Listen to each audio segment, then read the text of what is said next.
Here we are again, approaching another warm weekend here in the Okanagan, and we're going to have to be dealing with Jersey Shore across the way.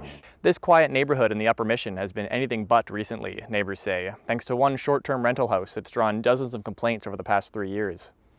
Dave Montpetit lives across the street from the problem house, but he says he's one of many nearby residents who have been kept up at night from the constant parties that have been taking place across the street. Starting in late August of 2021, I started making complaints pre-licensing. So prior to the licensing, there was parties going on, tour buses showing up with people getting off of it, people partying, people being rude to our neighbors, abusive, threatening. We've had people urinating on the driveway. The police are called regularly. Bylaws been called regularly. We've been in touch with the city. We've been in touch with the different departments in the city, so they're well aware of the property. It's well documented. I think our safety is our primary concern right now. 8 o'clock in the morning.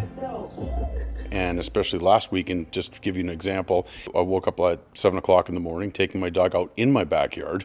I heard music, and I had heard people having sex in the pool, and the people walking around naked afterwards. This is just an example of what we have going on here. Then on top of that, we have ongoing noise. Last night, for example, there was a party and there was noise coming out of there, a lot of noise at 11:30 in the evening when another complaint was lodged to bylaw. Thursday, City of Kelowna bylaw attended the neighborhood and asked residents to write down their specific issues with the house over the next 2 weeks. So I appreciate that. They actually stood up, they came up, they responded within 2 days of my emails, which I really appreciate.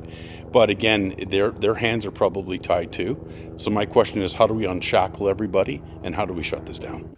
We assumed that given all the complaints that we had over the last 2+ years at that point, that this would have been shut down, and it's not. And again, we're still going through the same issues that we have in the past. After 3 years of problems, Montpetit is hoping something will finally be done about the problem house. For Castanet News here in Kelowna, I'm Nick Johansson.